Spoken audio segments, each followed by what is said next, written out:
খলিফাতুল মুসলিমিন আবু বকর সিদ্দিক রাদিয়াল্লাহু আনহু।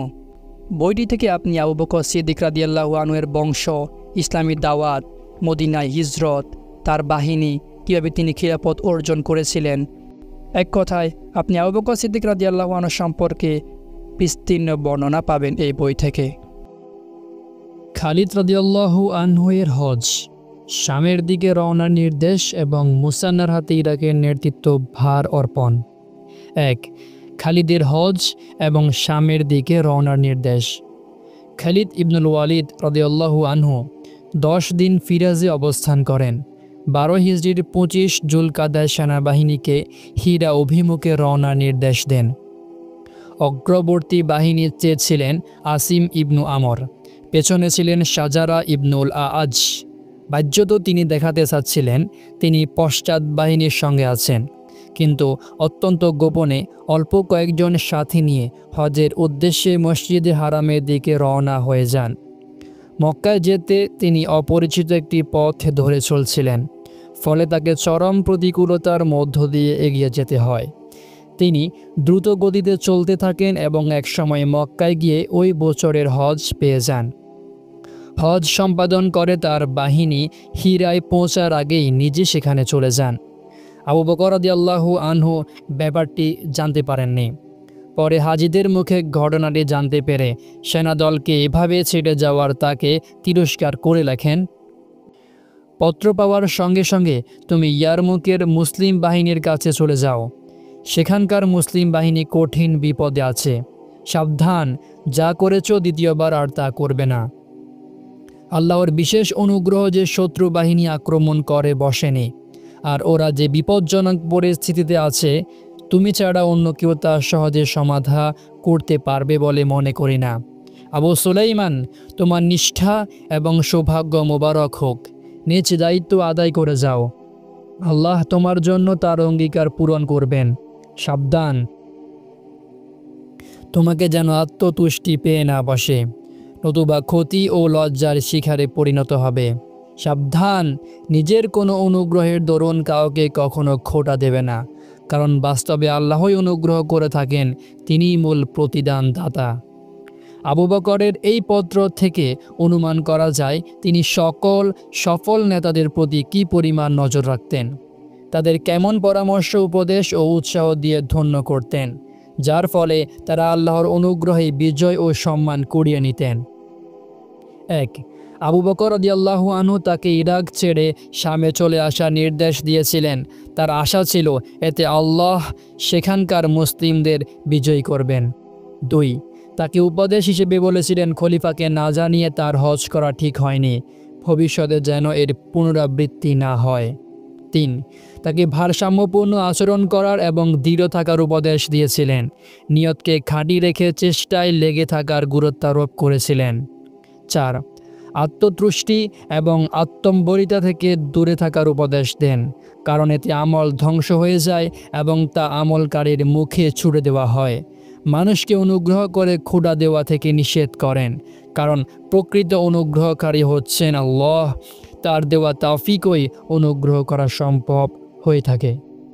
ইরাকের যুদ্ধসময়ে পরিষ্কারভাবে ফুটে উঠেছিল শত্রুদের আক্রমণ প্রতিরোধে মুসলিম বাহিনীর দক্ষতা, শক্তি সংহত করার অসামান্য যোগ্যতা, আধ্যাত্মিক শক্তি ব্যবহারের নবুয়াতি নীতি, নিজ বাহিনীর সৎসাহস বাড়িয়ে তোলার উন্নত চিন্তা চেতনা, তথ্য সংগ্রহ, পরিকল্পনা তৈরি, শক্তির পূর্ণ ব্যবহার সহ সূক্ষ্মদর্শিতা ও বিরল সাবধানতার মতো গুরুত্বপূর্ণ সব সামরিক মূলনীতি।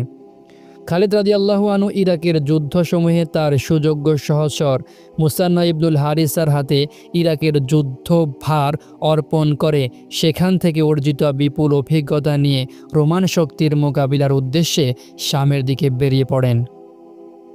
ইতিহাস পাঠকদের সামনে নিশ্চয়ই এই বাস্তবতা প্রকাশ পেয়ে থাকবে যে ইরাকের যুদ্ধসমূহের জন্য খালিদ যেসব পরিকল্পনা সাজিয়েছিলেন তার মূলে ছিল আল্লাহর উপর নির্ভরতা।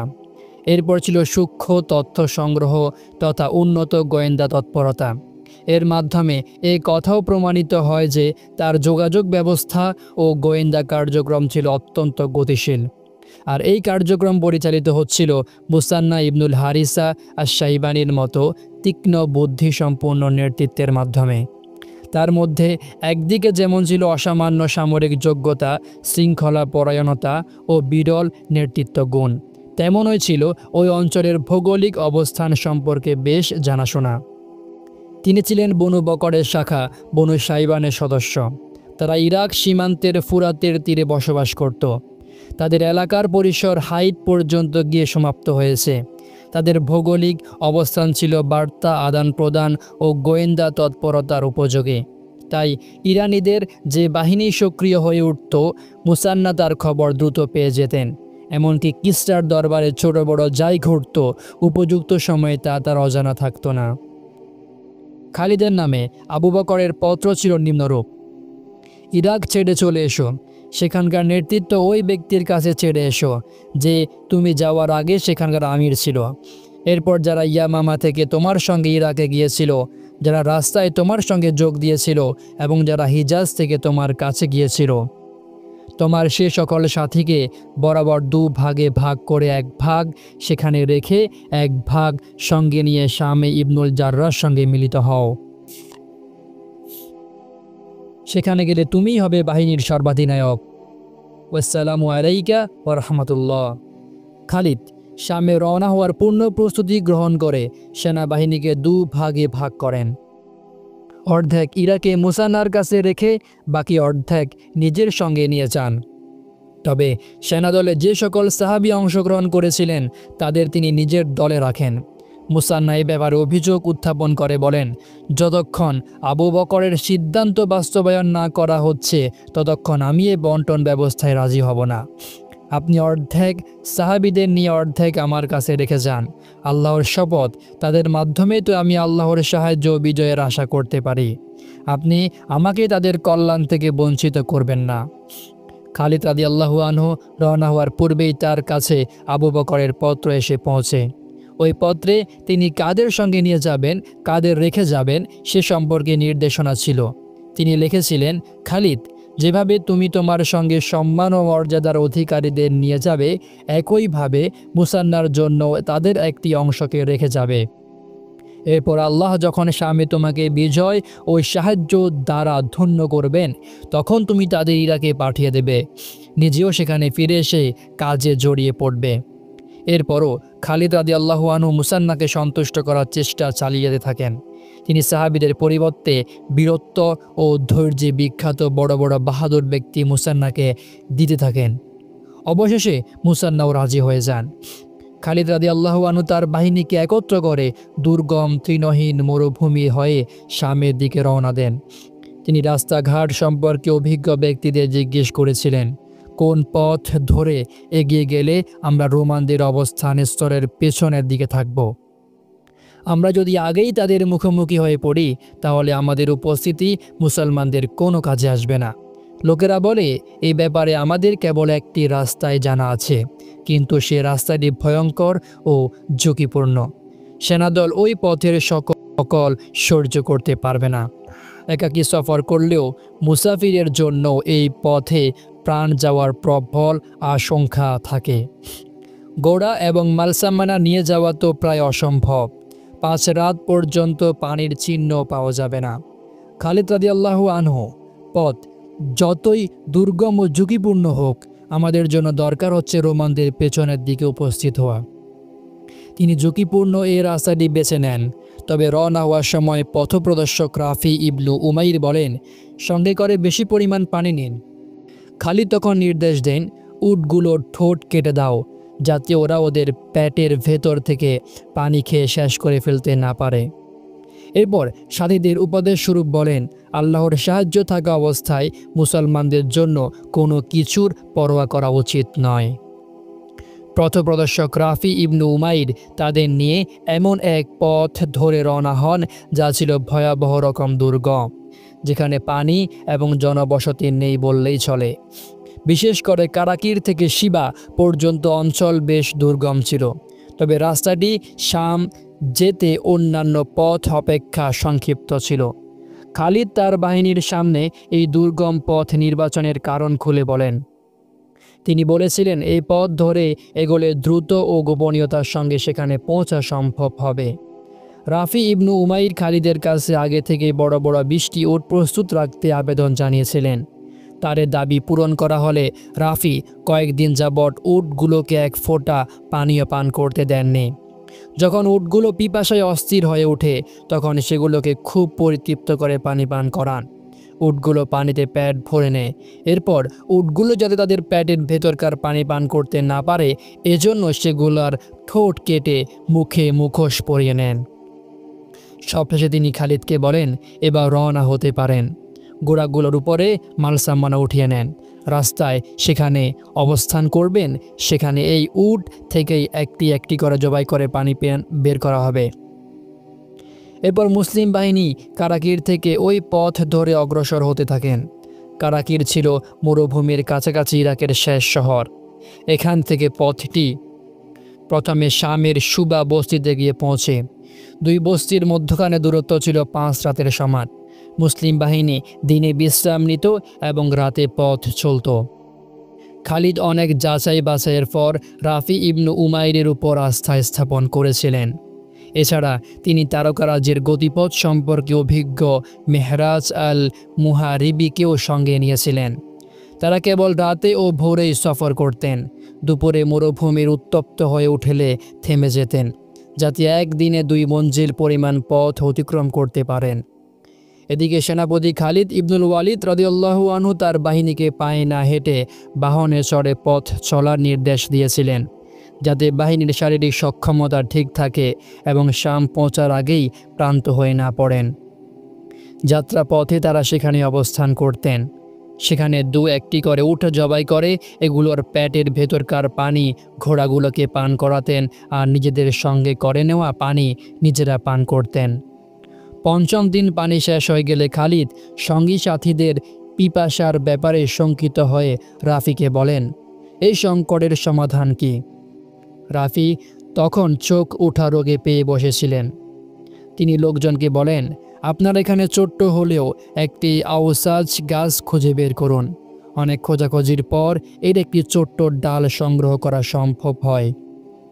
রাফি তাদের ওই জায়গায় খনন করার নির্দেশ দেন। কিছুটা খনন করতে আল্লাহর অনুগ্রহে পানির ফোয়ারা বেরিয়ে আসে। বাহিনীর লোকজন তখন পরিতৃপ্ত হয়ে পানি পান করেন। এরপর খালিদ রাদিয়াল্লাহু আনহু বাহিনীকে নিয়ে নিরাপদ লক্ষ্যে পৌঁছে যান। এই সফরে কতিপয় আরব খালিদকে উদ্দেশ্য করে বলেছিলেন, যদি ভোর হওয়া পর্যন্ত তোমরা অমুক বৃক্ষ পর্যন্ত পৌঁছতে পারো তাহলে মুক্তি পেয়ে যাবে, অন্যথায় তোমাদের ধ্বংস অনিবার্য। খালিদ রাদিয়াল্লাহু আনহু তার বাহিনীকে নিয়ে তীব্র বেগে গিয়ে যান এবং ভোর হওয়ার আগেই সেখানে পৌঁছে যান। তখন তিনি বলে ওঠেন, রাতের পথিকদের সকালে প্রশংসা করা হয়। এই কথাটি প্রথমে খালিদ রাদিয়াল্লাহু আনহুই বলেছিলেন। এরপর এটি আরবি ভাষার বহুল ব্যবহৃত প্রবাদে পরিচিত হয়ে যায়। এই সফর সম্পর্কে জৈনক ব্যক্তি কতই না সুন্দর বলেছিলেন। রাফি সম্পর্কে কি বলবো? কিভাবে তিনি কারাকির থেকে শিবার পথ পেয়ে গেলেন। 5 দিনের অব্যাহত যাত্রায় যখন সৈন্যরা কেঁদে উঠেছিল, আমার ধারণা পূর্বে কোনো মানুষ এই মরু পাড়ি দেয়নি। এর দ্বারা প্রমাণিত হয় খালিদের মতো অভিজ্ঞ কমান্ডার শঙ্কার কোনো পরোয়া করতেন না। তবে মরুভূমি পাড়ি দিতে পানির ব্যবস্থাপনার জন্য যা যা করা দরকার সব ব্যবস্থা গ্রহণ করেন এবং লক্ষ্যে পৌঁছতে সফল হন। যাত্রার 5ম দিনে খালিদ রাদিয়াল্লাহু আনহু শিবায় গিয়ে উপনীত হন।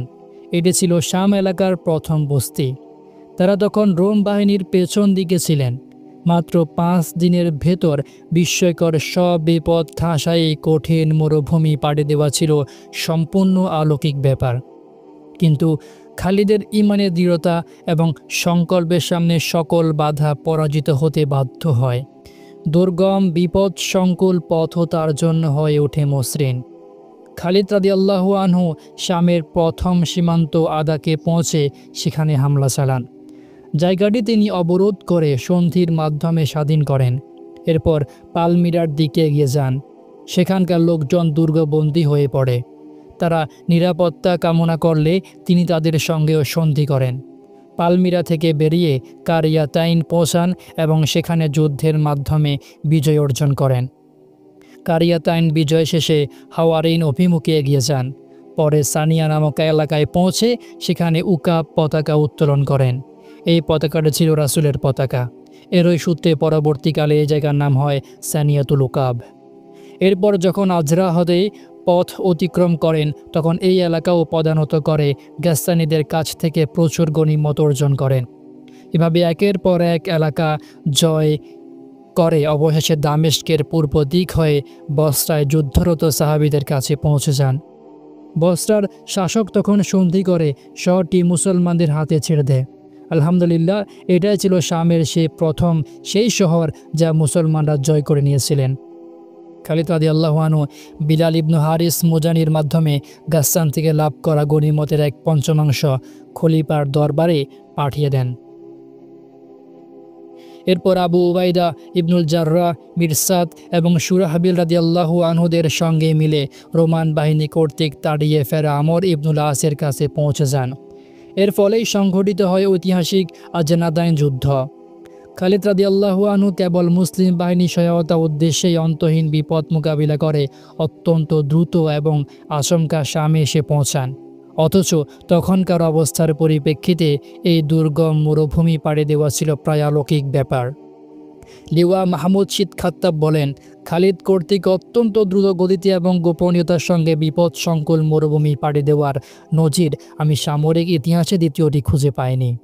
আমি বুঝি না, হেনিবল ও নেপোলিয়ান আল্পস পর্বত পাড়ি দেওয়া, একইভাবে নেপোলিয়ন কর্তৃক সিনাই মরুভূমি অতিক্রম করা আর প্রথম বিশ্বযুদ্ধে ইংরেজ সেনাবাহিনী কর্তৃক সিনাই পাহাড়ি দেওয়া খালিদ রাদিয়াল্লাহু আনহু কর্তৃক শামের মরুভূমি পাড়ি দেওয়ার মোকাবিলায় কী গুরুত্ব রাখতে পারে? এটা তো স্বতঃসিদ্ধ ব্যাপার যে মরুভূমি অপেক্ষা পাহাড়ি এলাকা পাড়ি দেওয়া অতি সহজ, কেননা সেখানে পদে পদে জীবনের অন্যতম প্রয়োজনীয় অনুষঙ্গ পানির উপস্থিতি থাকে প্রচুর। আর শামের মরুভূমির সঙ্গে তো সিনাই মরুভূমির কোনো তুলনাই চলে না। সিনাই মরুভূমির জায়গায় জায়গায় পানির প্রচুর উৎস বিদ্যমান। এছাড়া সেখানে ছড়িয়ে ছিটিয়ে থাকা জনবসতি অনেক। খালিদ কর্তৃক ওই মরুভূমি পাড়ি দিয়ে শামে পৌঁছার বাস্তবতা রোমানদের কাছে এক অলৌকিক কাজ হিসেবে মনে হচ্ছিল। তারা কিছুতেই যেন এই ধাঁধার সমাধান খুঁজে পাচ্ছিল না। বিষয়টি ভাবতেই বিস্ময়ে তারা থ হয়ে যাচ্ছিল। এজন্য ইরাক ও শামের মধ্যবর্তী যেসব শহর বস্তির পাশ দিয়ে তিনি পথ অতিক্রম করেছিলেন সেগুলো শক্ত কোনো প্রতিরোধ ছাড়াই পদানত হয়। সেসব এলাকায় বাসিন্দারা নিজেদের থেকেই আত্মসমর্পণ করে নিচ্ছিল। এই মুহূর্তে এদিক থেকে মুসলমানদের এত বড় বিশাল একটি বাহিনী আসতে পারে এটা তারা স্বপ্নে কল্পনা করতে পারছিল না। ইতিহাসের সর্বকালের সফল সেনানায়ক খালিদের সামরিক দক্ষতা দ্বারা প্রভাবিত ছিলেন। The Nations in the arms গ্রন্থের প্রণেতা জার্মানির বিখ্যাত জেনারেল ফর দ্য গোল্ডস এবং প্রথম বিশ্বযুদ্ধের জার্মান তুর্কি যৌথ বাহিনীর এক সেনা কমান্ডার বলেন, খালিদ হচ্ছেন যুদ্ধের ক্ষেত্রে আমার উস্তাদ। 2. ইরাক থেকে খালিদের চলে আসার পর মুসান্নার কার্য বিবরণী। তিনি ছিলেন বাহাদুর, দুঃসাহসী, অগ্রগামী, মেধাবী, আত্মমর্যাদা সম্পন্ন, পবিত্র অন্তরের অধিকারী, অনড় বিশ্বাসী, সুদৃঢ় ঈমানের অধিকারী, আল্লাহর উপর নির্ভরকারী, দূরদর্শী, প্রবৃত্তি অসংখ্য গুণের আধার। সাধারণত কল্যাণকামিতার উপর বিশেষ কল্যাণকামিতাকে অগ্রাধিকার দিতেন। সুখে দুঃখে সঙ্গীদের অংশীদার হতেন। দ্রুত পরিকল্পনা প্রণয়নের বিরল যোগ্যতা রাখতেন। এছাড়া ছিলেন দৃঢ়পদ ও বিশাল স্বপ্ন ধারণকারী। কঠিন পরিস্থিতিতেও নিজ দায়িত্ব পালনে ছিলেন সক্রিয়। সেনাবাহিনীর উপর তার সেনাবাহিনী ছিল অগাধ আশ্বাস ও বিশ্বাস। তাদের প্রতি তার প্রতি তাদের ভালোবাসা ছিল অন্তহীন। ছিলেন একজন শক্তিমান ব্যক্তি। বাস্তবে তিনি তাই ছিলেন, যেমনটি তার সম্পর্কে বলেছিলেন দ্বিতীয় খলিফা উমর ফারুক রাদিয়াল্লাহু আনহু, নিজেকে নিজের নেতা তৈরিকারী। নেতৃত্ব ও পরিচালনার সব গুণ ও যোগ্যতা তার মধ্যে বিদ্যমান ছিল। এই যোগ্যতা যুদ্ধে তাকে অনেক সহায়তা করেছে। তিনি ছিলেন উজ্জ্বল অতীতের ধারক, ছিলেন সবার আগে আক্রমণকারী এবং সবার শেষে যুদ্ধ মাঠ থেকে প্রত্যাবর্তনকারী। তিনি ছিলেন ইরাকের প্রতিটি অঞ্চল সম্পর্কে সম্যক অবহিত এবং ইরানিদের বিরুদ্ধে জগদ্দল পাথরের মতো। তীক্ষ্ণ বুদ্ধিমান এবং কৌশল অবলম্বনকারী এ মহান বীর পুরুষই ইসলাম গ্রহণের পর ইরানিদের বিরুদ্ধে প্রথম উঠে দাঁড়িয়েছিলেন, অন্যদেরও প্রেরণা দিয়েছিলেন। ইরাক যুদ্ধে তিনি এমন সব বিপদ অতিক্রম করেন যা অন্য কেউ অতিক্রম করেনি। তিনি মুসলমানদের সাহস আকাশচুম্বী করে তুলেছিলেন, ইরানিদের সাহস ও দম্ভ একেবারে গুড়িয়ে দিয়েছিলেন। মুসান্না ইবনুল হারেসা রাদিয়াল্লাহু আনহু ইরানি সৈন্যদের গুণ বর্ণনা করতে গিয়ে বলেন, আমি জাহিলি ও ইসলামিক যুগে আরব ও অনারবদের বিরুদ্ধে যুদ্ধ করেছি। আল্লাহর শপথ, তখন 100 জন ইরানি ছিল 1000 আরবের সমান, আর আজ 100 আরব 1000 ইরানির সমান। আল্লাহ তাদের শক্তি দুর্বল করে দিয়েছেন, তাদের চক্রান্ত নিষ্ফল করে দিয়েছেন। এখন আরবদের জন্য ইরানিদের ভয় পাওয়ার কিছু নেই, না তাদের সংখ্যাধিক্য দেখে, না সাজ সরঞ্জাম ও অস্ত্রশস্ত্র দেখে। তাদের অবস্থা তো এখন এমন যে তাদের থেকে যদি অস্ত্রগুলো কেড়ে নেওয়া হয় অথবা তারা সেগুলো হারিয়ে ফেলে, তাহলে তারা চতুষ্পদ প্রাণীর মতো অসহায় হয়ে পড়বে। তখন আপনি তাদের যেদিকে ইচ্ছা সেদিকে তাড়িয়ে নিতে পারবেন। আবু বকর মুসান্নাকে ইরাকের নেতৃত্ব দিয়ে তার সঠিক অবস্থানেই রেখেছিলেন। এ বিষয়ে লোকজনকে তার মূল্যায়ন, তাদের মান মর্যাদা এবং যোগ্যতা সম্পর্কে অবগত থাকার দলিল। খালিদ রাদিয়াল্লাহু আনহু যখন শামের দিকে চলে যাচ্ছিলেন, তখন তিনি তাকে বিদায় জানাতে বের হন। পৃথক হওয়ার পর সময় খালিদ তাকে বলেন, আল্লাহ আপনার উপর রহম করুন, আপনি আপনার নেতৃত্ব পালন করবেন, কখনো অলসতা ও ত্রুটি করবেন না। খালিদ চলে যাওয়ার পর মুসান্না ইরাকের নেতৃত্বের তার হাতে তুলে দেন। এদিকে কিসরা খালিদের চলে যাওয়ার সংবাদ শুনে হুরমুজ জাদবিয়ার নেতৃত্বে হাজার হাজার সৈন্য সমাবেশ ঘটায়। সে তার অভ্যাস মতো হুমকি সংবলিত ভাষায় মুসান্নাকে লেখে, আমি তোমার বিরুদ্ধে পারস্যের একটি হিংস্র বাহিনী পাঠাচ্ছি, যারা মুরগি ও শূকর দেখাশোনায় পারঙ্গম। তাদের মাধ্যমেই তোমার বিরুদ্ধে যুদ্ধ করব। মুসান্না তার পথের বুদ্ধিদীপ্ত জবাব দেন। তিনি কিসরার হুমকি জবাবে লেখেন, নিশ্চয়ই তুমি 2 ব্যক্তির মধ্যে একজনে হয়ে থাকবে, হয় তুমি বিদ্রোহী, এমনটি হলে এটা তোমার জন্য অকল্যাণকর, আমাদের জন্য কল্যাণকর, অথবা তুমি শাস্তি ও পরিণতি বিবেচনায় আল্লাহর দরবারে মিথ্যাবাদী। আর মানুষের মধ্যে শাসকরাই অধিক মিথ্যাবাদী হয়। আমার জ্ঞান বুদ্ধি আমাকে যেটুকু বলছে তা হচ্ছে, তুমি যদি এমন সব মানুষের মুখাপেক্ষী হয়ে থাকো, তাহলে আল্লাহর অজস্র শুকরিয়া, যিনি তোমাদের চক্রান্ত ও ষড়যন্ত্রকে মুরগি ও শূকর রক্ষকদের দিকে পাল্টে দিয়েছেন। পত্রটি পড়ে ইরানিরা চিৎকার দিয়ে ওঠে। তারা সম্রাটকে দোষারোপ করতে থাকে, তার সিদ্ধান্তকে মন্দ হিসেবে আখ্যা দেয়। এদিকে মুসান্না হীরা থেকে বের হয়ে বাবেলের দিকে রওনা হয়ে যান। এরপর শারদ আল আউলা উপত্যকায় উভয় বাহিনীর মধ্যে লড়াই শুরু হয়। যুদ্ধ তখন তুমুল আকার ধারণ করে। তখন ইরানিরা মুসলিম বাহিনীর ঘোড়ার মধ্যখানে হাতি ছেড়ে দেয়। হাতি দেখে মুসলমানদের ঘোড়াগুলো যাতে ভীত হয়ে পড়ে। সেনাপতি মুসান্না তৎক্ষণাৎ হাতির উপর আক্রমণ চালিয়ে সেটি মেরে ফেলেন এবং মুসলমানদের জোরদার আক্রমণের নির্দেশ দেন। সেনাপতির নির্দেশে মুসলিম বাহিনী বিপুল বিক্রমে ঝাঁপিয়ে পড়লে ইরানিরা পরাজিত হয়ে পালিয়ে যেতে থাকে। মুসলমানগণ তাদের ধাওয়া করে হত্যা করতে থাকেন।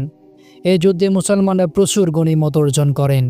ইরানিদের যারা কোনো রকমে বেঁচে গিয়েছিল তারা মাদায়েন এসে আশ্রয় নেয়। ততদিনে ইরানিদের সম্রাট মারা গেছে। সম্রাট কিসরার মৃত্যুর সঙ্গে সঙ্গে ইরানরা অরাজকতা ছড়িয়ে পড়ে। এদিকে মুসান্না তখনও তাদের ধাওয়া করে চলছিলেন। তিনি মাদায়েনের দরজা পর্যন্ত পৌঁছে যান। এরপর তিনি খলিফাকে এই বিজয় সুসংবাদ দেন। এই পর্যায়ে তিনি সে সকল লোকের সহায়তা নেওয়ার আবেদন জানান যারা একসময় মুরতাদ হয়ে গেলেও এখন খাঁটি মুসলমান। কিন্তু পত্রের জবাব পেতে কিছুটা বিলম্ব হয়ে যায়, কারণ আবু বকর রাদিয়াল্লাহু আনহু তখন শাম যুদ্ধ নিয়ে ব্যস্ত ছিলেন। পত্রের জবাব পেতে বিলম্ব হলে মুসান্না ইরাকে বিশর ইবনু খাসাসিয়াহকে তার স্থলাভিষিক্ত করে নিজে মদিনার দিকে যাত্রা করেন, আর মাসালিহের দায়িত্ব দেন সাঈদ ইবনু মুররা রাজালিকে। মদিনা পৌঁছে তিনি দেখতে পান আবু বকর রাদিয়াল্লাহু আনহু জীবনের অন্তিম মুহূর্ত অতিক্রম করছেন। এমতো অবস্থায়ও তিনি তাকে স্বাগত জানান, তার কথা শোনেন, তার কথার সঙ্গে ঐক্যমত্য পোষণ করেন। আর ওমরকে ডেকে বলেন, উমর, আমি যা বলছি মনোযোগ দিয়ে শোনো। এবং এর উপর আমল করো। আমার আশা আমি আজই মাওলার সান্নিধ্যে চলে যাচ্ছি। আমার ইন্তেকালের পর তুমি সন্ধ্যা হওয়ার আগেই মুসান্নার জন্য সেনাদল প্রস্তুত করে দেবে। অবস্থা যতই কঠিন ও গুরুতর হোক না কেন, তা যেন তোমাদের দিন ও রবের নির্দেশ মতো কাজ করা থেকে বিরত রাখতে না পারে। রাসূলের ইন্তেকালের সময় আমি কি করেছি তা তুমি দেখেছ। নিঃসন্দেহে পুরো সৃষ্টির উপর এর চেয়ে কঠিন ও মুসিবতের সময় আর আসেনি। যদি শাম বিজয় হয় তাহলে খালিদের বাহিনী ইরাকে পাঠিয়ে দেবে। তিনি এই কাজের উপযুক্ত। ইরানিদের বিরুদ্ধে তিনি সর্বাধিক দুঃসাহসী ও বাহাদুর।